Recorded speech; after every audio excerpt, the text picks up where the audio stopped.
Hello friends, welcome back to GK Prince Academy. आज के इस वीडियो में हम लोग बात करेंगे ग्राम पंचायत कार्य के मेंस एग्जाम्स का जो है प्रैक्टिस सेट। ठीक है, ये पांचवा प्रैक्टिस सेट होगा। इसके पहले 4 प्रैक्टिस सेट हो चुका है। टोटल अगर आपको समय मिलेगा एग्जाम में तो 2 घंटे का मिलेगा, निगेटिव मार्किंग है। ठीक है, फुल प्रैक्टिस सेट होगा, इसमें 100 क्वेश्चन टोटल हैं, तो सभी को देखेंगे। तो चलिए शुरुआत करते हैं। और इसके पहले का अगर आपने वीडियो नहीं देखा तो चैनल पर जाइए, आपको वहाँ से उसका वीडियो मिल जाएगा, उसको ज़रूर देखिएगा। ठीक है, स्टार्ट करने से पहले अगर आप लोग चैनल पर नए हो तो सब्सक्राइब नहीं किया तो चैनल को सब्सक्राइब करना मत भूलिएगा। साथ ही साथ वीडियो को भी लाइक करिएगा और अपने दोस्तों में ज़्यादा शेयर करिएगा। ठीक है, भाग 1 में देखेंगे 65 क्वेश्चन पंचायती राज से संबंधित। इसके बाद जो है 15 क्वेश्चन होगा आपका कंप्यूटर से होगा, फिर 20 क्वेश्चन यूपी स्पेशल से होने वाला है। तो वीडियो के एंड तक बने रहिएगा। चलिए, प्रैक्टिस सेट नंबर 5 है। पहला क्वेश्चन दिया गया है कि भारतीय संविधान का अनुच्छेद 40 राज्य को सार्थक कदमों हेतु परामर्श देता है, किस संबंध में परामर्श देता है। ठीक है, संविधान का जो अनुच्छेद 40 है ये किसके संबंध में जो है, मतलब किससे संबंधित है, ये बताना है। तो इसका आंसर क्या है? इसका आंसर है बी ऑप्शन। ठीक है, ग्राम पंचायतों के संगठन के संबंधित चीज़ें इसमें बातें कही गई हैं, नीति निर्देशक तत्वों के अंतर्गत ये आता है। तो यहाँ आंसर क्या हो जाएगा? बी ऑप्शन इसका सही है। ठीक है, ये ग्राम पंचायत का गठन और उन्हें आवश्यक शक्तियाँ जो है प्रदान करके स्थानीय शासन की इकाई के रूप में कार्य करने की शक्ति को प्रदान करता है। तो आंसर इसका बी ऑप्शन सही है। अगले प्रश्न की तरफ चलते हैं। संविधान के 73वें संशोधन के द्वारा पंचायतों को निर्दिष्ट किए जाने वाले कार्य निम्नलिखित में से वर्णित है। किस सूची में बातें कही गई हैं? जो 73वां संविधान संशोधन के तहत जो सूची जोड़ा गया है, कौन सी सूची है? तो वो सूची थी 11वीं सूची, अनुसूची। ठीक है, 11वीं सूची है, तो आंसर इसका हो जाएगा ए पार्ट। ठीक है, 11वीं सूची में जो है बातें वर्णन किया गया, जिसमें 29 विषय टोटल प्रदान किया गया है। ठीक है, पंचायतों के कानून क्षेत्र के साथ इसमें जो है, और उसमें प्रमुख रूप से जैसे कृषि हो गया, मत्स्य उद्योग हो गया, खादी ग्राम कुटीर उद्योग हो गया। ठीक है, पुस्तकालय है, गरीबी उन्मूलन कार्यक्रम है। तो ये सारी चीज़ें इसमें 11वीं अनुसूची में बातें कही गई हैं। भारत में इनमें कौन सा विषय पंचायती राज संस्थाओं की शक्तियों के अंतर्गत नहीं आता? इनमें से कौन सा एक है जो पंचायती राज संस्थाओं की शक्तियों के अंतर्गत इनमें से नहीं आएगा? इसका आंसर क्या हो जाएगा? तो देखिए, भूमि सुधारों का क्रियान्वयन जो कि पंचायती राज संस्थाओं के अंतर्गत आता है। न्यायिक पुनरीक्षण जो दिया गया है ये पंचायती राज संस्थाओं के अंतर्गत नहीं आता। ठीक है, ये क्या है? पंचायती राज संस्था के अंतर्गत नहीं आता। बाकी निर्धनता निवारण में कार्यक्रमों का क्रियान्वयन तो ये भी आता है। तो इस तरीके से आंसर हो जाएगा बी ऑप्शन। ठीक है, ये जो है शक्तियाँ न्यायिक पुनरीक्षण पंचायती राज संस्था नहीं कर सकती, तो आंसर हो जाएगा बी ऑप्शन। चलिए नेक्स्ट क्वेश्चन, क्वेश्चन नंबर 4 है। प्रथम पंचायती राज व्यवस्था का उद्घाटन पंडित जवाहरलाल नेहरू के द्वारा 2 अक्टूबर 1959 को किया गया था, और कहाँ पर किया गया था? तो ये किया गया था नागौर जिला, जो कि राजस्थान का था। तो यहाँ पर किया गया था, तो सी ऑप्शन हो जाएगा। ठीक है, 2 अक्टूबर 1959 को जो है यहाँ पे उद्घाटन किया गया था। भारत के संविधान में पंचायतों और नगर पालिकाओं से संबद्ध 73वां और 74वां संवैधानिक संशोधन जब हुआ तो उस समय भारत के प्रधानमंत्री कौन थे? तो ये जब 73वां और 74वां संवैधानिक संशोधन जब किया गया था तब उस समय प्रधानमंत्री कौन थे भारत के? तो उस समय थे पीवी नरसिम्हा राव। कौन थे? पीवी नरसिम्हा राव थे। ठीक है, तो इन्हीं के काल में जो है ये संशोधन किया गया था 1992 में, जो कि 24 अप्रैल 1993 को जाकर ये लागू हुआ था। तो आंसर सी ऑप्शन है। नेक्स्ट क्वेश्चन देखते हैं। कोई संविधान की 11वीं अनुसूची निम्नलिखित में से किससे संबंधित है? तो 11वीं अनुसूची के बारे में बताएंगे तो अभी बात करेंगे तो पंचायती राज से संबंधित हो जाएगा। आंसर बी पार्ट हो जाएगा, और इसमें जो है 29 विषय शामिल किया गया है। ठीक है, निम्नलिखित में से कौन राज्य सरकार तथा स्थानीय शासन के बीच राजस्व बंटवारे के लिए उत्तरदायी है? इसमें से तो इसमें से राजस्व जो बंटवारे के लिए उत्तरदायी होता है वो होता है राज्य वित्त आयोग। ठीक है, आंसर सी ऑप्शन हो जाएगा। राज्य वित्त आयोग जो है राजस्व बंटवारे के लिए उत्तरदायी होता है, और ये जो है राज्य वित्त आयोग को जो है राज्य का राज्यपाल जो है वो 5 वर्ष के अंतराल पर जो है पंचायतों की वित्तीय स्थिति की समीक्षा के लिए जो है गठित करता है। ठीक है, तो आंसर सी ऑप्शन इसका करेक्ट है। अगले प्रश्न की तरफ चलते हैं। अगला क्वेश्चन है, तो भारत में प्रत्येक पंचायत का कार्यकाल किस दिनांक से 5 वर्ष का होता है? ठीक है, 5 वर्ष का होता है, लेकिन कब से ये जोड़ा जाता है कि 5 वर्ष का जो है माना जाएगा? तो इसका आंसर क्या है? तो देखिए, जो प्रथम अधिवेशन होता है वहाँ से जो निर्धारित तिथि से होता है, तो आंसर हो जाएगा ए पार्ट। ठीक है, अपने प्रथम अधिवेशन के लिए निर्धारित तिथि से जो है आगे 5 साल तक माना जाता है। और ये जो 73वां संविधान संशोधन 1992 के द्वारा जो है इसमें पंचायतों के कार्यकाल जो है उसकी प्रथम बैठक की तारीख से सभी स्तरों पर जो है 5 वर्ष के लिए निश्चित किया गया है। तो समय पूरा होने से पूर्व भी उसे विघटित कर सकते हैं। इसके लिए पंचायत गठन करने चुनाव हो जाते हैं, और यदि इसकी अवधि जो है 5 वर्ष खत्म होने से पहले हो या फिर विघटित होने की तिथि से 6 माह खत्म होने की अवधि के अंतर हो तो, परंतु वहाँ शेष अवधि जो है 6 माह से कम है, तो वहाँ पर जो है इस अवधि के लिए नई पंचायत का चुनाव आवश्यक नहीं होता। तो आंसर हो जाएगा ये प्रथम अधिवेशन के लिए निर्धारित से होता है। आंसर ए पार्ट करेक्ट है। नेक्स्ट क्वेश्चन, संविधान के अंतर्गत पंचायतों में महिलाओं के 1/3 प्रतिनिधित्व की गारंटी कौन सा अनुच्छेद, मतलब 1/3 का जो आरक्षण दिया गया महिलाओं के लिए वो किस अनुच्छेद के तहत प्रदान किया गया है, तो वो अनुच्छेद है अनुच्छेद 243 घ। ठीक है, अनुच्छेद 243 घ। आंसर क्या हो जाएगा, आंसर बी ऑप्शन इसका करेक्ट है। अगला प्रश्न है, भारतीय संविधान के अनुच्छेद 243 जेड जे के अनुसार सहकारी समिति के निदेशकों की अधिकतम संख्या कितनी हो सकती है। तो ये अगर बात करेंगे तो क्वेश्चन नंबर 10 का आंसर हो जाएगा ए पार्ट। ठीक है, 21 से ज़्यादा नहीं होगी। सहकारी समिति के निदेशकों की अधिकतम संख्या जो है 21 से ज़्यादा नहीं होती है। तो आंसर इसका ए पार्ट करेक्ट हो जाएगा। संविधान की 11वीं अनुसूची में उल्लिखित 29 विषयों में कितने विषयों के कार्य जो है उत्तर प्रदेश से पंचायतों को हस्तांतरित कर किए गए हैं। तो इसमें से टोटल जो 16 विषय हैं वो 11वीं अनुसूची में 16 विषय के जो कार्य हैं उत्तर प्रदेश में पंचायतों को जो है हस्तांतरित कर दिया गया है। तो यहाँ आंसर ए पार्ट हो जाएगा 16 विषय। संयुक्त प्रांत पंचायत राज अधिनियम किस गवर्नर जनरल द्वारा कब हस्ताक्षरित हुआ। ठीक है, क्वेश्चन नंबर 12 का आंसर है बताना है कि संयुक्त प्रांत पंचायती राज अधिनियम गवर्नर जनरल द्वारा कब हस्ताक्षरित हुआ था। तो ये हस्ताक्षर किया गया था 7 दिसंबर 1947 को। तो आंसर ए पार्ट हो जाएगा। और लागू कब हुआ था या स्थापना कब हुआ था पंचायतों की, तो 15 अगस्त 1949 को जो ये स्थापना किया गया था। ठीक है, अगला प्रश्न है, भारत के किस प्राचीन ग्रंथ में सभा एवं समिति के रूप में जो है लोकतांत्रिक स्वायत्तशासी संस्थाओं का उल्लेख मिलता है। ठीक है, तो यहाँ आंसर क्या हो जाएगा, आंसर हो जाएगा डी पार्ट ऋग्वेद। ये ऋग्वेद में आपको इसका उल्लेख मिल जाता है। तो आंसर हो जाएगा डी पार्ट। नेक्स्ट क्वेश्चन देखते हैं, उत्तर प्रदेश राज्य सरकार द्वारा किस वर्ष में एक विकेंद्रीकरण एवं प्रशासनिक सुधार आयोग का गठन किया गया था। तो ये जो प्रशासनिक सुधार आयोग का गठन किया गया था 1995 में। तो आंसर ए पार्ट हो जाएगा। आंसर इसका क्या है, ए पार्ट सही है। अगला प्रश्न है, किस संविधान संशोधन द्वारा एक सुनियोजित पंचायती राज व्यवस्था स्थापित करने का मार्ग जो है प्रशस्त किया गया। तो इसका आंसर क्या हो जाएगा, क्वेश्चन नंबर 15। तो ये किया गया था 73वां संविधान संशोधन करके। तो 73वां संविधान संशोधन के द्वारा आंसर इसका हो जाएगा बी ऑप्शन करेक्ट। ठीक है, क्वेश्चन नंबर 16 देखते हैं। 16 में अगर देखा जाए तो वर्ष 1952-53 में किसके विनाश के बाद ग्राम समाज की स्थापना हुई और ग्राम सभाओं के अधिकार जो है बढ़ाए गए। तो किसको ख़त्म करके या किसको जो है ख़त्म करके जो है बनाया गया था, तो वो था जमींदारी प्रथा। इसके पहले जमींदारी प्रथा लागू थी। तो जमींदारी प्रथा को ख़त्म करके जो है 1952-53 में ग्राम समाज की स्थापना किया गया था और ग्राम सभाओं के अधिकार बढ़ाए गए थे। तो आंसर ए पार्ट हो जाएगा। क्वेश्चन नंबर 17 है, उत्तर प्रदेश में पंचायतों के विकास का प्रथम चरण कब माना जाता है। तो देखिए, उत्तर प्रदेश में पंचायतों के विकास के क्रम का कुल अगर बात करें तो 6 चरणों में जो है हुआ है। और इसमें उत्तर प्रदेश पंचायतों के जो है विकास का पहला जो चरण था वो था 1947 से लेकर 1953 तक। तो सी ऑप्शन इसका सही हो जाएगा। अगले प्रश्न की तरफ चलते हैं, निम्नलिखित में से किस तिथि को 73वां संविधान संशोधन अधिनियम 1992 पूरे देश में लागू हुआ। ठीक है, क्वेश्चन नंबर 18 है, किस तिथि को 73वां संविधान संशोधन अधिनियम 1992 पूरे देश में लागू हुआ था। तो वो डेट था 24 अप्रैल 1993 को। इसीलिए हर वर्ष 24 अप्रैल को राष्ट्रीय पंचायती राज दिवस मनाया जाता है। आंसर सी ऑप्शन इसका सही हो जाएगा। अगला प्रश्न, किस समिति की सिफारिश पर आधार पर उत्तर प्रदेश क्षेत्र समिति एवं जिला परिषद अधिनियम 1961 में क्रियान्वित किया गया। तो कौन सी समिति थी जिसके सिफारिश पर ये चीज़ें की गई थी, तो वो था बलवंत राय मेहता समिति। ठीक है, ऑप्शन ए पार्ट सही है। बलवंत राय मेहता समिति के सिफारिश पर उत्तर प्रदेश क्षेत्र समिति एवं जिला परिषद अधिनियम 1961 में जो है क्रियान्वित किया गया था। अगला प्रश्न है, कृषि उत्पादन और कल्याण उप समितियों का गठन किस स्तर पर किया जाता है। आंसर इसका क्या हो जाएगा, कृषि उत्पादन एवं कल्याण उप समितियों का गठन किस स्तर पर किया जाता है। तो ये किया जाता है जो है ग्राम सभा स्तर पर। तो आंसर क्या है, ए पार्ट सही है, ग्राम सभा स्तर पर। ठीक है,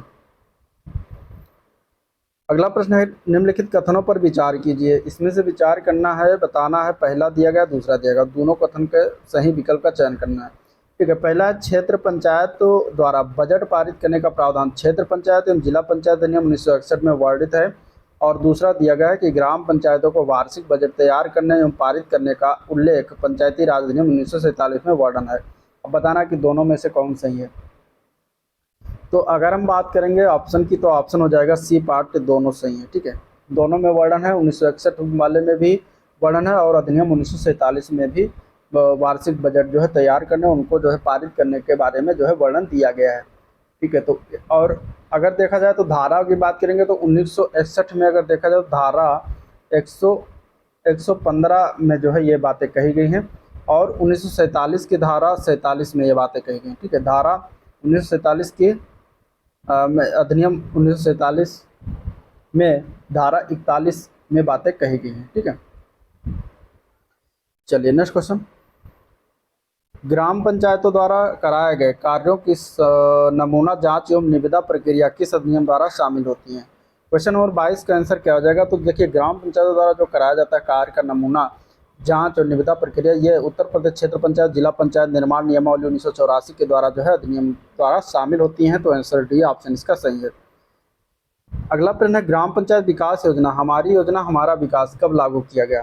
तो हमारी योजना हमारा विकास ये लागू किया गया 2015-16 में। आंसर बी ऑप्शन हो जाएगा 2015-16। ठीक है, नेक्स्ट क्वेश्चन की बात करेंगे तो पारिस्थितिक विश्लेषण एवं सहभागी नियोजन के अंतर्गत ग्राम पंचायतों की द्वितीय और सहयोगी आंकड़ों में कौन शामिल नहीं इनमें से। तो क्वेश्चन नंबर 24 का क्या हो जाएगा आंसर। तो देखिए, पहला दिया गया जनगणना एवं सांख्यिकी विभाग के आंकड़े, दूसरा है SECC आंकड़े, तीसरा है ग्रामीण आर्थिकी एवं सांख्यिकीय बुलेटिन, चौथा है संसाधन मानचित्रण। तो यहाँ पे अगर हम देखेंगे तो इसका आंसर हो जाएगा डी पार्ट। ठीक है, संसाधन जो मानचित्रण है ये इसमें शामिल नहीं होता। बाकी पारिस्थितिकी विश्लेषण, सहभागी नियोजन, ठीक है, सहभागी नियोजन के अंतर्गत तो अगर हम बात करेंगे तो इसमें जो है प्राथमिक आंकड़ों में जो शामिल है वो आता है क्षेत्र भ्रमण हो गया। ठीक है, सामाजिक मानचित्रण हो गया। ठीक है, और ये द्वितीय वाला पूछा गया था दूसरे आंकड़ों में, तो दूसरे आंकड़ों में जो है संसाधन मानचित्र नहीं आएगा। संसाधन मानचित्र जो है प्रथम आंकड़ों प्राथमिक आंकड़ों में आता है। इसके अलावा प्राथमिक आंकड़े में मैट्रिक्स क्रमांकन आ जाता है, सेवाएं हो शामिल है। ठीक है, समय रेखा शामिल है, स्वयं सहायता समूहों की संख्या, कृषि पशुपालन जरूरतों की सूची, आज सभी जो है प्राथमिक आंकड़े आते हैं। दूसरे आंकड़े में, द्वितीय आंकड़े में मतलब द्वितीय या सहयोगी आंकड़ों में शामिल होता है जनसंख्या सांख्यिकी विभाग के आंकड़े, SECC के आंकड़े, ग्रामीण आर्थिक एवं सांख्यिकी बुलेटिन, अन्य शासकीय सर्वे रिपोर्ट, ये सभी दूसरे आंकड़े में आते हैं। यह आता है आपका प्राथमिक आंकड़े में। ठीक है, चलिए क्वेश्चन नंबर 25 देखते हैं। वाल्मीकि अम्बेडकर मलिन बस्ती योजना, बस्ती आवास योजना कब शुरुआत किया गया था। ठीक है, वाल्मीकि अम्बेडकर मलिन बस्ती आवास योजना कब शुरुआत किया गया था। तो देखिए, गंदी एवं मलिन बस्तियों में रहने वाले लोगों के घरों का उन्नयन एवं निर्माण करने के उद्देश्य से यह योजना चलाई गई थी और यह योजना दिसंबर 2001 में स्टार्ट किया गया था। तो आंसर डी ऑप्शन इसका करेक्ट है। उत्तर प्रदेश सरकार द्वारा मुख्यमंत्री समग्र ग्राम विकास योजना की शुरुआत कब हुई। तो इसकी शुरुआत की गई थी जनवरी 2018। ठीक है, जनवरी 2018 में इस योजना की शुरुआत किया गया था। तो आंसर ए पार्ट करेक्ट है। ग्राम पंचायत रिसोर्स ग्रुप क्लस्टर स्तर पर ग्राम पंचायतों से तैयार किया जाएगा और कौन सी योजना तैयार किया जाता है। तो प्रदेश में ग्राम पंचायतों की तुलना में ग्राम पंचायत सचिव व अन्य कर्मियों की उपलब्धता में काफ़ी अंतर होने के कारण 10-10 ग्राम पंचायतों का क्लस्टर तैयार किया जाता है और प्रत्येक क्लस्टर का एक जो है अधिकारी नियुक्त किया जाता है, जिसकी देख रेख में ग्राम पंचायत क्या करती है, विकास योजना तैयार करती है। तो यहाँ पे विकास योजना हो जाएगा। राष्ट्रीय ग्रामीण पेयजल कार्यक्रम का पुनर्गठन कब किया गया। तो राष्ट्रीय ग्रामीण पेयजल कार्यक्रम का पुनर्गठन 28 में इसका आंसर क्या हो जाएगा, 2017 में इसका किया गया था। तो आंसर ए पार्ट हो जाएगा। ठीक है, 2017 में इसका पुनर्गठन किया गया था और इसका शुरुआत किया गया था 2009 में। ठीक है, 2009 में शुरुआत किया गया था, 2017 में इसका पुनर्गठन किया गया। ठीक है, चलिए नेक्स्ट क्वेश्चन देखते हैं। प्रधानमंत्री अटल बिहारी वाजपेयी की जन्मतिथि पर वर्ष 2017 में उत्तर प्रदेश सरकार द्वारा कौन सी योजना प्रारंभ किया गया। तो देखिए, पूर्व प्रधानमंत्री जो थे अटल बिहारी वाजपेयी, उनके जन्मदिवस 25 दिसंबर को होता है और 2017 में 25 दिसंबर को प्रकाश है तो विकास है ये नामक जो है योजना चलाई गई थी। तो यहाँ आंसर हो जाएगा डी ऑप्शन। 10वें वित्त आयोग के द्वारा अनुशंसित अनुदान विभाज्य पुलों के कितने प्रतिशत के बराबर थी। तो 10वें वित्त आयोग ने जो है स्थानीय निकायों के लिए अनुदान अनुशंसा की, जो कि ग्रामीण स्थानीय निकाय और शहरी स्थानीय निकायों में संबंधित विभाज्य पूलों के 1.38% के बराबर था। तो 1.38% इसका आंसर बी पार्ट करेक्ट हो जाएगा। ठीक है, अगला प्रश्न है, एक विकास खंड पर पंचायत समिति होती है। एक विकास खंड पर पंचायत समिति क्या होता है ये बताना है। तो पंचायत समिति जो होती है वो क्या होती है, प्रशासकीय अधिकरण होता है। तो आंसर सी ऑप्शन हो जाएगा। ठीक है, चलिए नेक्स्ट क्वेश्चन, निम्नलिखित में से किसे लोकतंत्र की प्रथम पाठशाला माना जाता है। तो लोकतंत्र की प्रथम पाठशाला किसे कहते हैं, 32 का आंसर क्या हो जाएगा, तो वो कहा जाता है स्थानीय स्वशासन को। किसको कहते हैं, स्थानीय स्वशासन को। तो आंसर डी ऑप्शन है। अगला प्रश्न, आधारभूत स्तर पर पंचायती राज का विकास नहीं हो सकता, इसका क्या कारण है। आधारभूत स्तर पर पंचायती राज का विकास नहीं हो सकता, इसके कारण है ग्राम सभा का प्रभावहीन होना, अज्ञानता एवं उदासीनता, ठीक है, सांप्रदायिकता, निरक्षरता, धन का अभाव, ये सभी कारण आते हैं इसके अंतर्गत। तो यहाँ आंसर हो जाएगा डी पार्ट, उपयुक्त सभी। नेक्स्ट क्वेश्चन है, मार्च 2016 में किस योजना का नाम बदलकर दीनदयाल अंत्योदय योजना कर दिया गया। दीनदयाल अंत्योदय योजना, दीनदयाल अंत्योदय योजना की अगर हम बात करेंगे तो ये कब इसका नाम मतलब नाम बदला गया, मार्च 2016 में। 34 का आंसर हो जाएगा, ये राष्ट्रीय ग्रामीण आजीविका मिशन जो योजना था, इसका नाम 2016 में क्या कर दिया गया, दीनदयाल अंत्योदय योजना। ठीक है, पहले इसका नाम राष्ट्रीय ग्रामीण आजीविका मिशन था। तो 34 का आंसर हो जाएगा ए पार्ट। अगला प्रश्न है, सर्वप्रथम स्वर्ण जयंती ग्राम स्वरोजगार योजना कब चलाई गई। तो सर्वप्रथम स्वर्ण जयंती ग्राम स्वरोजगार योजना चलाया गया था वर्ष 1999 में। तो सी पार्ट इसका करेक्ट हो जाएगा, जो कि ग्रामीण विकास मंत्रालय के द्वारा ये चलाया गया था। तो आंसर सी ऑप्शन इसका सही है। अगले प्रश्न की तरफ चलते हैं, चकबंदी का संबंध निम्नलिखित में से किससे है। तो चकबंदी का संबंध की अगर हम बात करें, चकबंदी क्या होती है, चकबंदी का संबंध जो होता है वो भूमि सुधार कार्यक्रम से है। ठीक है, आंसर सी ऑप्शन हो जाएगा, भूमि सुधार कार्यक्रम से संबंधित चकबंदी का मतलब। तो यहाँ आंसर सी ऑप्शन हो जाएगा। नेक्स्ट क्वेश्चन, निम्नलिखित में से कौन सा भूमि सुधार का कार्यक्रम है इनमें से। तो इनमें से अगर देखा जाए तो मध्यस्थों का उन्मूलन, काश्तकारी सुधार, खेती योग्य भूमि की सीमाबंदी करना, ये सभी जो है भूमि सुधार कार्यक्रम के अंतर्गत आते हैं। तो उपयुक्त सभी आंसर इसका हो जाएगा। निम्नलिखित में से कौन सा सही सुमेलित नहीं है इनमें से। ठीक है, इंदिरा आवास योजना की शुरुआत 1 अप्रैल 1996 को किया गया, जो कि ये सही है। स्वर्ण जयंती ग्राम स्वरोजगार योजना की शुरुआत 25 दिसंबर 2000 को किया गया, जो कि ये गलत है। ये किया गया था 1 अप्रैल 1999। ठीक है, तो आपको गलत वाला बताना था, सुमेलित नहीं है, और यही बी पार्ट हो जाएगा। राष्ट्रीय ग्रामीण आजीविका मिशन की शुरुआत 1 अप्रैल 2013 को हुआ, और मनरेगा की शुरुआत 2 फरवरी 2006 को किया गया। बाकी सारे सही हैं, आपको बी पार्ट हो जाएगा आंसर। चलिए अगला प्रश्न देखते हैं, ग्रामीण क्षेत्रों में आधारित अधोरचना के विकास में निम्नलिखित में से किस कार्यक्रम का योगदान रहा है।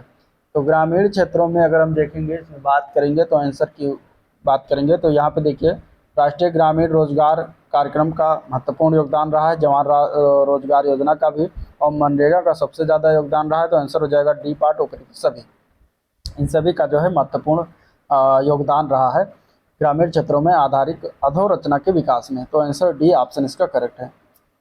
अगला क्वेश्चन देखते हैं, तो राष्ट्रीय ग्रामीण पेयजल कार्यक्रम के अंतर्गत 2022 तक देश में हर ग्रामीण व्यक्ति को उनके घरेलू परिसरों में या उनके घरों में क्षैतिज या ऊर्ध्वाधर दिशा में 50 मीटर की दूरी से कम पर कितने लीटर प्रति व्यक्ति प्रतिदिन पेयजल उपलब्ध होना चाहिए। इंपॉर्टेंट क्वेश्चन है। तो यहाँ आंसर इसका क्या हो जाएगा। तो देखिए, राष्ट्रीय ग्रामीण पेयजल कार्यक्रम की शुरुआत 2009 में किया गया था। ठीक है, और इसमें प्रति व्यक्ति प्रतिदिन कितने लीटर जो है उपलब्ध होना चाहिए, तो ये जरूरी है, याद रखिएगा 70 लीटर। ठीक है, 70 लीटर प्रति व्यक्ति प्रतिदिन पेयजल उपलब्ध होना चाहिए। तो आंसर बी ऑप्शन इसका करेक्ट है। पशु बीमा योजना कब से लागू किया गया था। तो पशु बीमा योजना की शुरुआत हुई थी वर्ष 1974 से। आंसर ए पार्ट सही है। आंसर क्या है, ए पार्ट सही है। अगले क्वेश्चन की तरफ चलेंगे, तो भारत में स्वास्थ्य अनुसंधान की स्थापना कब हुई थी। स्वास्थ्य अनुसंधान की स्थापना किया गया था भारत में वर्ष 2007 में। आंसर क्या हो जाएगा, सी पार्ट। ठीक है, आंसर क्या हो जाएगा, सी पार्ट। 17 सितंबर 2007 को जो है स्वास्थ्य अनुसंधान की स्थापना किया गया था। अगले क्वेश्चन की तरफ चलते हैं, तो ग्रामीण क्षेत्रों में जीवन स्तर के लिए महत्वपूर्ण सामाजिक तथा आर्थिक आधारभूत अधोरचना के लिए निम्नलिखित तत्वों की पहचान किया गया। जैसे कि उसमें स्वास्थ्य हो गया, प्रारंभिक शिक्षा हो गई, स्वच्छ पेयजल हो गया, आवास हो गया, सड़कें हो गई, स्वच्छता हो गया। उपयुक्त के आधार पर निम्नलिखित में से कौन सा विकल्प सही है। हमें बताना है कि सबसे पहले इसमें से कौन सा जरूरी है जीवन स्तर के लिए, फिर ग्रामीण क्षेत्रों में जीवन स्तर के लिए। तो यहाँ पे अगर हम बात करें, सबसे पहले स्वास्थ्य जरूरी है, स्वास्थ्य के बाद अगर देखेंगे तो प्रारंभिक शिक्षा होनी चाहिए, इसके बाद स्वच्छ पेयजल होना चाहिए, फिर आवास होना चाहिए, इसके बाद सड़कें होनी चाहिए। ठीक है, तो ये सारी जरूरी है। स्वच्छता जो है ये उतना जरूरी नहीं, तो इनमें अगर हम बात करेंगे तो आंसर हो जाएगा ए पार्ट। ठीक है, ये सारी चीज़ें जरूरी है। ठीक है, ग्रामीण क्षेत्रों में जीवन स्तर के लिए महत्वपूर्ण जो सामाजिक और आर्थिक आधारभूत अधोरचना, उसमें स्वास्थ्य, प्रारंभिक शिक्षा, स्वच्छ पेयजल, आवास, सड़क जैसे तत्व के जो है पहचान किया गया है। तो आंसर ए पार्ट इसका करेक्ट है। अगले प्रश्न की तरफ चलते हैं। सांसद आदर्श ग्राम योजना के अंतर्गत प्रत्येक संसद सदस्य को 2019 तक कितने ग्रामों का चयन करके उनका विकास करना था, जो कि हुआ नहीं। तो यहाँ पे आंसर हो जाएगा टोटल सी पार्ट 3। ठीक है, 3। और इसके बाद इसमें लक्ष्य रखा गया था कि 2024 तक 5 ग्राम सभाओं का जो है चयन करके उनको विकसित करना, लेकिन ये भी नहीं हो पाया है। तो ये आपको याद रखना है, क्वेश्चन पूछा जा सकता है। सांसद आदर्श ग्राम योजना की शुरुआत कब हुई थी, तो 11 अक्टूबर 2014 को इसकी शुरुआत किया गया था। ठीक है, 2014 को क्या शुरुआत किया गया था, 11 अक्टूबर को जयप्रकाश नारायण के जो है जयंती पड़ती है। किसने शुरुआत करा था, तो प्रधानमंत्री नरेंद्र मोदी के द्वारा शुरुआत किया गया था। नेक्स्ट क्वेश्चन देखते हैं। चिपको आंदोलन किससे संबंधित है। अगला प्रश्न है चिपको आंदोलन। चिपको आंदोलन की शुरुआत किससे संबंधित है। चिपको आंदोलन किससे संबंधित, तो ये वन के अवैध कटान को रोकने से संबंधित है। ठीक है, चिपको आंदोलन का संबंध, इसकी शुरुआत हुई थी 1973 को। ठीक है, 1973 को इसकी शुरुआत हुआ था। कहाँ से, उत्तराखंड से, उत्तराखंड में। ठीक है, उत्तराखंड से शुरुआत हुई थी और इसकी शुरुआत जो है किसने किया था, सुंदरलाल बहुगुणा ने किया था। राष्ट्रीय मानसिक स्वास्थ्य कार्यक्रम कब प्रारंभ किया गया। राष्ट्रीय मानसिक स्वास्थ्य कार्यक्रम की अगर हम बात करेंगे तो अगस्त 1982 में इसकी शुभारंभ किया गया। तो आंसर ए पार्ट हो जाएगा। ठीक है, और यह कार्यक्रम मानसिक विकारों के भारी बोझ के लिए जो है मानसिक स्वास्थ्य के क्षेत्र में योग्य पेशेवरों की कमी को दूर करने के लिए शुरुआत किया गया था। तो आंसर ए पार्ट इसका करेक्ट है। नेक्स्ट क्वेश्चन देखते हैं। भारत में राष्ट्रीय मौखिक स्वास्थ्य कार्यक्रम संबंधित है, किससे संबंधित है, तो राष्ट्रीय मौखिक स्वास्थ्य कार्यक्रम की अगर हम बात करेंगे तो ये मुंह और दांत की बीमारी से संबंधित है। आंसर सी ऑप्शन हो जाएगा। इसकी शुरुआत 2014-15 में किया गया है। कब किया गया है, 2014-15 में शुरुआत किया गया। ठीक है, प्रत्येक 20 मार्च को क्या मनाते हैं, इसके उपलक्ष्य में 20 मार्च को प्रत्येक विश्व मौखिक स्वास्थ्य दिवस के रूप में भी मनाया जाता है। स्वास्थ्य एवं परिवार कल्याण मंत्रालय द्वारा प्रारंभ खसरा, रुबेला, एमआर टीकाकरण अभियान, इसका संबंध किस आयु वर्ग से है, तो इसका संबंध है 9 माह से लेकर 15 वर्ष तक के बच्चों को जो है टीकाकरण किया जाता है। तो यहाँ आंसर इसका ए ऑप्शन करेक्ट हो जाएगा। ठीक है, आशा का संबंध किस विभाग से है, तो आशा जो होती है इनका फुल फॉर्म है एक्रीडेटेड सोशल हेल्थ एक्टिविस्ट, इसको आशा शॉर्ट फॉर्म में कहते हैं, और ये आंगनबाड़ी से संबंधित है। आंसर ए पार्ट हो जाएगा। ठीक है, आशा की नियुक्ति कब से हुआ था, तो 2005 से प्रारंभ हुआ। निर्मल भारत अभियान का संबंध किससे है, निर्मल भारत अभियान की शुरुआत हुई थी 1999 को। ठीक है, और इसका जो संबंध है ये गाँव में स्वच्छ पेयजल की व्यवस्था से संबंधित है, बालिकाओं के कल्याण एवं उनकी सुरक्षा से संबंधित है, गाँव में स्वच्छ शौचालय एवं स्वच्छ वातावरण के विकास से संबंधित है। आंसर हो जाएगा डी पार्ट, उपयुक्त सभी से संबंधित है। ठीक है, कचरा निपटान, मलमूत्र निपटान, अपशिष्ट निपटान, स्वच्छता की अवधारणा का विस्तार इसी में मतलब किया गया था। वर्तमान में निर्मल भारत अभियान जो है स्वच्छ भारत अभियान के रूप में जो है कार्यान्वित है।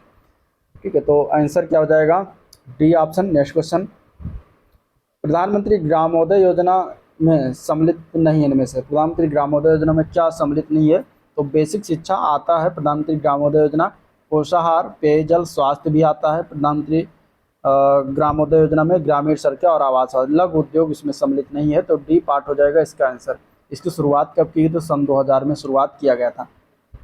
ठीक है, तत्कालीन प्रधानमंत्री थे अटल बिहारी वाजपेयी, उनके द्वारा इसकी शुरुआत किया गया था। ग्रामीण विकास मंत्रालय के द्वारा इसकी शुरुआत किया गया था। केंद्र सरकार द्वारा कृषि मजदूर सामाजिक सुरक्षा योजना की शुरुआत कब की गई थी, तो केंद्र सरकार के द्वारा कृषि मजदूर सामाजिक सुरक्षा योजना की शुरुआत 1 जुलाई 2001 को किया गया था। तो आंसर सी ऑप्शन हो जाएगा 1 जुलाई 2001। ठीक है, नेक्स्ट क्वेश्चन। अंत्योदय योजना के अंतर्गत निम्नलिखित में से किस संवर्ग के परिवारों को सम्मिलित किया जाता है, तो यहाँ आंसर क्या हो जाएगा इसका,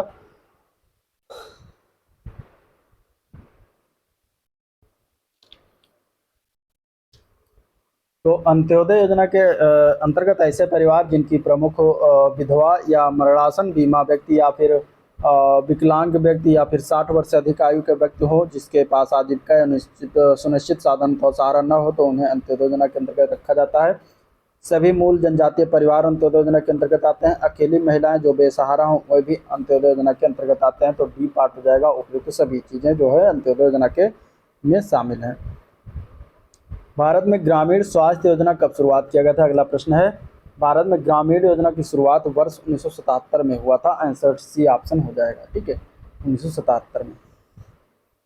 ग्राम स्वास्थ्य गाइड योजना कब शुरुआत किया? ग्राम स्वास्थ्य गाइड क्वेश्चन नंबर 55 का आंसर क्या हो जाएगा? इसकी शुरुआत हुई थी 2 अक्टूबर 1977 को। कब शुरुआत किया गया था? 2 अक्टूबर 1977 को। इसमें अगर हम बात करें तो ग्रामीण आबादी निवारक प्रोत्साहन और बुनियादी उपचारात्मक देखभाल के प्रदान करने के लिए जो है ये एक राष्ट्रीय सामुदायिक स्वास्थ्य कार्यकर्ता योजना जो था वो ग्रामीण स्वास्थ्य मार्गदर्शिकाएं शुरुआत किया गया था। ठीक है, तो आंसर ए पार्ट करेक्ट हो जाएगा। अगले प्रश्न की तरफ चलते हैं। तो ग्राम पंचायत की स्थापना के लिए कितनी आबादी होनी चाहिए? तो ग्राम पंचायत की स्थापना जब भी की जा सकती है जब उसकी आबादी जो है जिला दंडाधिकारी द्वारा अधिसूचित यथासंभव 7,000 की जनसंख्या पर एक ग्राम पंचायत का गठन किया जाता है। ठीक है, तो ग्राम पंचायत का गठन जो होता है वो 7,000। आंसर इसका ए पार्ट करेक्ट हो जाएगा। निम्नलिखित में से कौन सा ग्राम पंचायत का कार्य नहीं? इनमें से परिवहन सेवाएं देना, संक्रामक रोगों की रोकथाम करना, स्थानीय वास्तुशिल्प प्रतिष्ठान और प्रयोगशालाएं तैयार करना, गांव में स्ट्रीट लाइट की सुविधा करवाना। इसमें से ग्राम पंचायत का कार्य कौन सा नहीं है? नहीं की अगर हम बात करेंगे तो परिवहन जो सेवाएं हैं ये कार्य नहीं होता। ठीक है, परिवहन सेवा कार्य नहीं है। बाकी सारे इसमें से बिजली शुल्क निःशुल्क देना, स्ट्रीट लाइट की सुविधा, नियमित रूप से बिजली शुल्क देना, ये सभी जो है कार्य ग्राम पंचायत के मुख्य कार्य में आते हैं, लेकिन परिवहन सेवा मुख्य कार्य में नहीं आता। नेक्स्ट क्वेश्चन, ग्राम पंचायत कितने प्रकार की होती है? तो ग्राम पंचायत को 3 भागों त्रिस्तरीय पंचायती राज व्यवस्था वही 3 प्रकार की होती है। ग्राम पंचायत ग्राम स्तर पर, पंचायत समिति मध्यवर्ती स्तर पर और जिला परिषद जिला स्तर पर।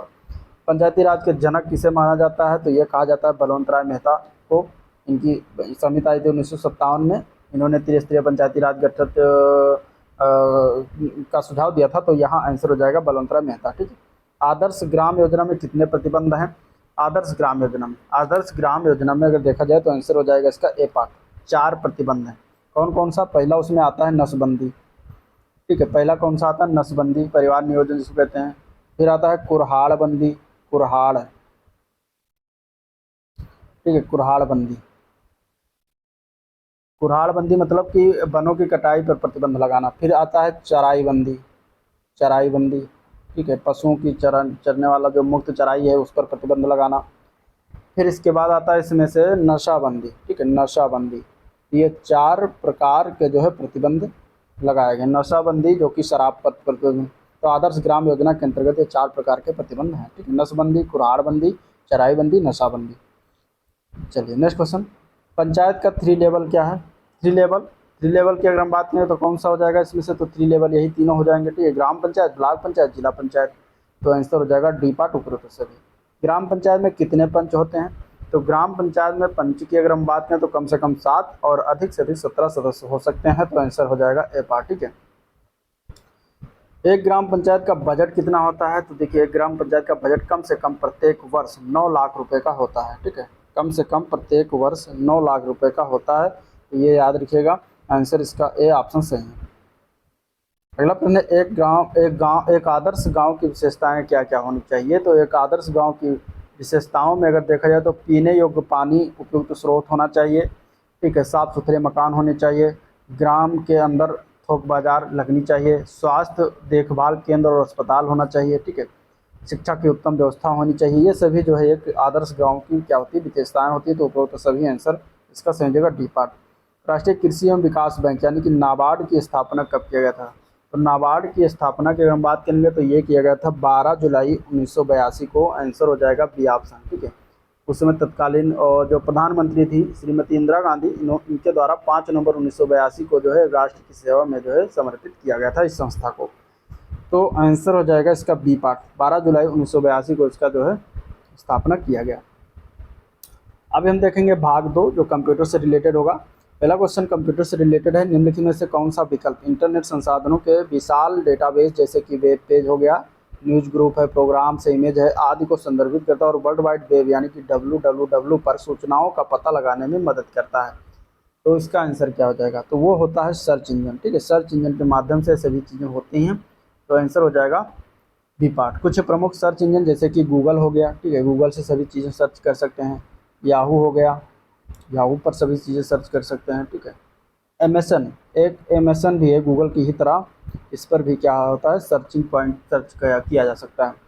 तो आंसर हो जाएगा बी ऑप्शन। नेक्स्ट क्वेश्चन देखते हैं। एमएस वर्ड 2016 में इंसर्ट फुटनोट विकल्प जो मेन्यू आइटम के अंतर्गत दिखाई देता है वो कहाँ पर दिखाई देता है?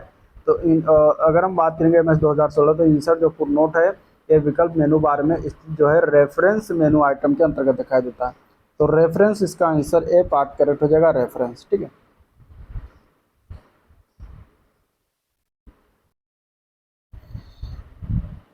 अगला प्रश्न है इंटरनेट पर संचार के लिए निम्नलिखित में से किस प्रोटोकॉल का प्रयोग किया जाता है? ठीक है, इनमें से बताना है कि इंटरनेट से पर संचार के लिए निम्नलिखित में से किस प्रोटोकॉल का प्रयोग करेंगे। तो देखिए इस पर अगर हम बात करें तो टीसीपी आईपी का प्रयोग करते हैं, यानी कि ट्रांसमिशन कंट्रोल प्रोटोकॉल और इंटरनेट प्रोटोकॉल इसका फुल फॉर्म है जिसका हम प्रयोग करते हैं। तो आंसर इसका बी ऑप्शन करेक्ट हो जाएगा। इंटरनेट प्रोटोकॉल संस्करण जो है 6 प्रोटोकॉल एड्रेस का साइज क्या होता है? देखिए जो इंटरनेट प्रोटोकॉल जो आईपी एड्रेस होता है उसका 6 जो प्रोटोकॉल होता है एड्रेस का साइज जो होता है 128 बिट्स होता है। ठीक है, 128 बिट्स। तो सी पार्ट इसका करेक्ट हो जाएगा और इसका संकेत होता है IPv6। ठीक है, और इसके अतिरिक्त IPv4 होता है, IPv4 होता है जो कि 4 संस्करण का भी प्रयोग किया जाता है जिसका एड्रेस साइज जो होता है वो होता है 32 बिट्स। ठीक है, 32 बिट्स। तो ये दोनों चीज़ें याद रखिएगा। आंसर इसका हो जाएगा सी ऑप्शन। नेक्स्ट क्वेश्चन, किसी वर्कशीट में एक डैश एक रो एक कॉलम का इंटरसेक्शन होता है और वो किस प्रकार में होता है ये बताना है। ठीक है, तो किसी वर्कशीट में जो होता है वो सेल में जो सेल होता है उसमें एक रो और एक कॉलम का जो है इंटरसेक्शन होता है। तो आंसर हो जाएगा बी पार्ट, सेल। अगला प्रश्न देखते हैं। तो एमएस वर्ड 2007 में टेक्स्ट को उसकी वर्तमान स्थिति से वर्तमान पंक्ति के अंतर्गत अंत तक जो है हाईलाइट करने के लिए निम्नलिखित में से किस कीबोर्ड शॉर्टकट का जो है प्रयोग किया जा सकता है? तो यहाँ पे आंसर हो जाएगा shift plus end. Shift plus end keyboard shortcut का प्रयोग करते हैं तथा उसी पंक्ति में टेक्स्ट के बाएं छोर तक हाईलाइट करने के लिए शिफ्ट प्लस होम का प्रयोग किया जाता है। कंट्रोल प्लस होम का उपयोग डॉक्यूमेंट के जो है शुरुआत में जाने के लिए और करते हैं और कंट्रोल प्लस इंड का प्रयोग जो है ये डॉक्यूमेंट के लास्ट में यानी कि एंड में जाने के लिए जो है प्रयोग किया जाता है। अगला प्रश्न है इंटरनेट के संबंध में संक्षिप्त नाम जो ISP है इसका फुल फॉर्म क्या है? तो ISP का फुल फॉर्म होता है इंटरनेट सर्विस प्रोवाइडर। ठीक है, इंटरनेट सर्विस प्रोवाइडर होता है। आंसर बी ऑप्शन इसका सही हो जाएगा।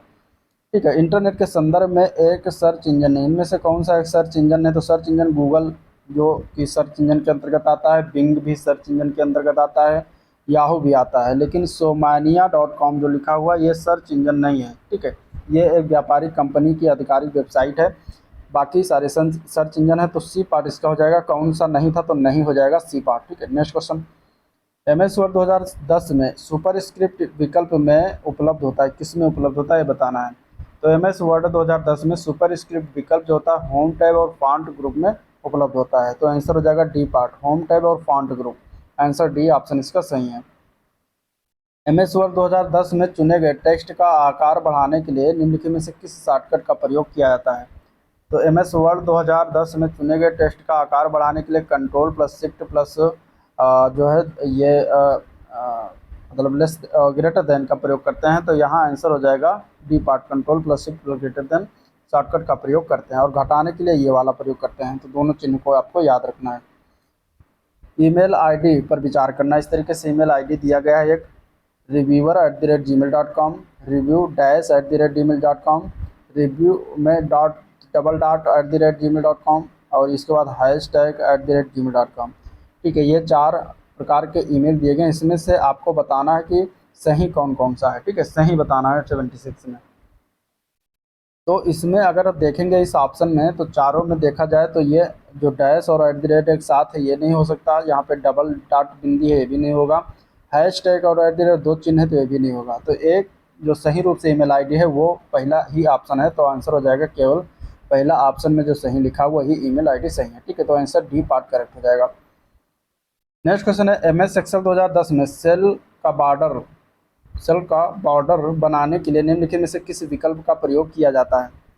तो यहाँ पे अगर देखेंगे तो MS एक्सेल 2010 में सेल का बॉर्डर बनाने के लिए होम टैब और फॉन्ट ग्रुप का विकल्प का प्रयोग करते हैं। तो होम टैब और फॉन्ट ग्रुप का आंसर हो जाएगा बी पार्ट इसका करेक्ट। अगला प्रश्न है MS वर्ड 2010 में पेस्ट स्पेशल डायलॉग बॉक्स खोलने के लिए निम्नलिखित में से किस कीबोर्ड शॉर्टकट का प्रयोग किया जाता है। तो पेस्ट स्पेशल डायलॉग बॉक्स खोलने के लिए Ctrl+Alt+V शॉर्टकट का प्रयोग करते हैं। Ctrl+Alt+V शॉर्टकट की जो है वो डी पार्ट में दिया गया आपके, तो आंसर डी ऑप्शन इसका सही हो जाएगा। Ctrl+V से हम क्या करते हैं, पेस्ट करते हैं। ठीक है, पेस्ट करते हैं। तो और Ctrl+Alt+V से हम जो है क्या करते हैं, पेस्ट स्पेशल डायलॉग बॉक्स खोलते हैं। ठीक है, MS एक्सेल 2010 में सेल के कंटेंट को स्ट्राइक थ्रू करने के लिए निम्नलिखित में से किस कीबोर्ड शॉर्टकट का प्रयोग करते हैं। तो इसके लिए हम प्रयोग करते हैं Ctrl+5। आंसर हो जाएगा सी ऑप्शन Ctrl+5। ठीक है, Ctrl+6 से हम ऑब्जेक्ट को दिखाने या छिपाने के लिए करते हैं। Ctrl+P से हम प्रिंट करते हैं। ठीक है, और Ctrl+S से हम सेव करते हैं। तो ये हो जाएगा answer C part. Next question, internet पर एक सूचना स्थान है जिसमें डॉक्यूमेंट और अन्य संसाधन स्टोर किए जाते हैं, वो कौन सा एक सूचना स्थान है। तो वो है वर्ल्ड वाइड वेब, जिसको हम WWW कहते हैं। इंटरनेट पर एक सूचना स्थान है जहां पर हम डॉक्यूमेंट्स और अन्य संसाधन जो है स्टोर करते हैं। इसे W3 के नाम से भी जानते हैं। अगर हम बात करें तो ये हाइपर मीडिया पर आधारित सॉफ्टवेयर प्रौद्योगिकी होता है, जो हाइपर टेक्स्ट हो गया, ग्राफिक्स हो गया, ऑडियो वीडियो मल्टीमीडिया पर लगभग सभी क्षेत्र संबंधी सूचना उपलब्ध कराना जो है अनुमति करता है। तो आंसर ए पार्ट इसका करेक्ट हो जाएगा। अब देखेंगे उत्तर प्रदेश स्पेशल क्वेश्चन है कि निम्नलिखित में से कौन सा सही सुमेलित नहीं। ठीक है, दिया गया लाल बहादुर शास्त्री गन्ना विकास संस्थान कहाँ पर स्थित है, मेरठ में स्थित है, जो कि गलत है। ये कहाँ पर स्थित है, ये लखनऊ में, उत्तर प्रदेश की राजधानी लखनऊ में थे। तो सुमेलित वाला जो नहीं सुमेलित है वो ए पार्ट ही नहीं सुमेलित है, बाकी सारे सही है। पिकअप भवन लखनऊ में है, सही है। ठीक है, राज्य चर्म विकास विपणन निगम लिमिटेड आगरा में है। UPFC उत्तर प्रदेश वित्तीय निगम ये कानपुर में है। तो ए पार्ट इसका आंसर हो जाएगा। नेक्स्ट क्वेश्चन है उत्तर प्रदेश कृषि विविधीकरण परियोजना UP-DOST प्रायोजित किया गया था, और कहाँ प्रायोजित किया गया था, तो ये किया गया था विश्व बैंक के द्वारा। ठीक है, आंसर हो जाएगा सी पार्ट। उत्तर प्रदेश कृषि विविधीकरण परियोजना कृषि के अतिरिक्त उद्यमों द्वारा रोजगार के अवसर जो है सृजित किए जाने तथा प्रति इकाई अधिकतम लाभ प्राप्त करने के उद्देश्य से जो है विश्व बैंक की सहायता से राज्य के पश्चिमी जिलों के जो है 70 विकास मॉडलों में जो है संचालित किया जा रहा है।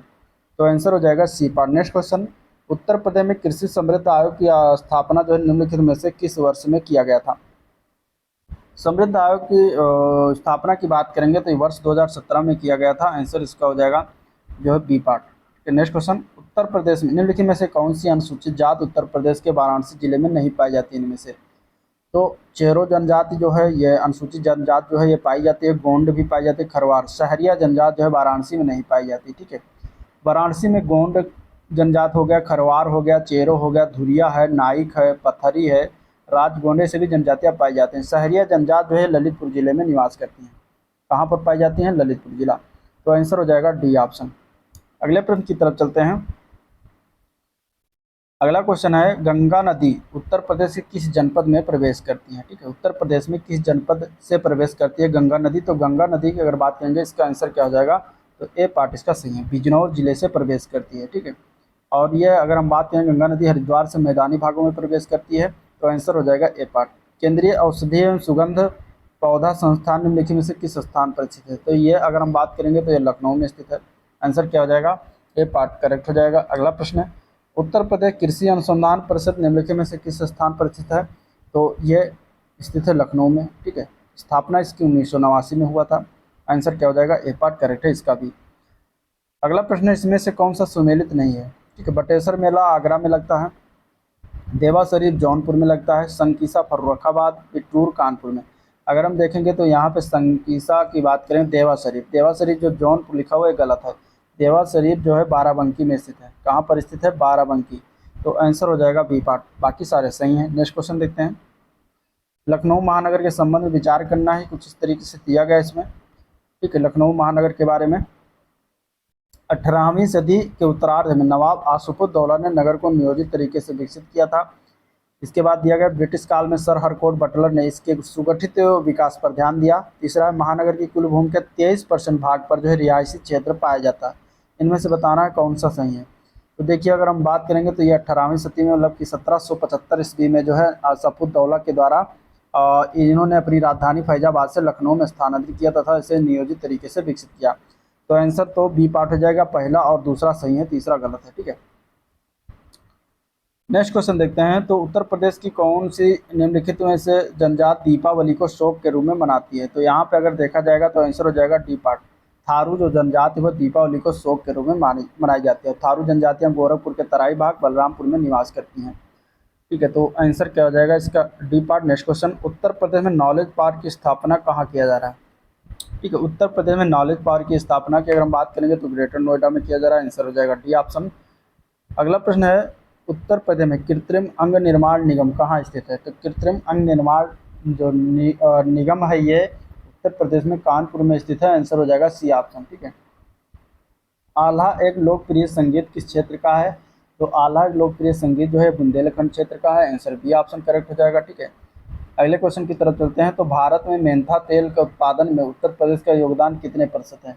तो भारत में मेंथा तेल के उत्पादन में उत्तर प्रदेश का सर्वाधिक 85% योगदान रहता है। तो आंसर बी पार्ट हो जाएगा। ठीक है, और विश्व में अगर देखा जाए मेंथा तेल के उत्पादन तो भारत लगभग 80% का उत्पादन करता है।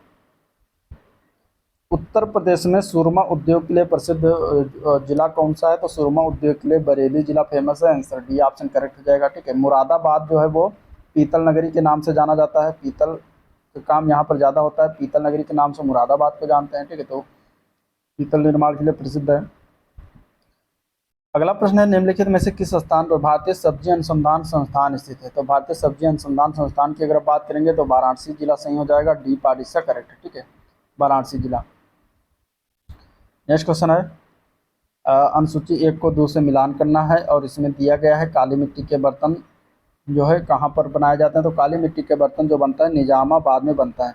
निजामाबाद कहाँ है, आजमगढ़, आजमगढ़ जिला में पड़ता है, आजमगढ़।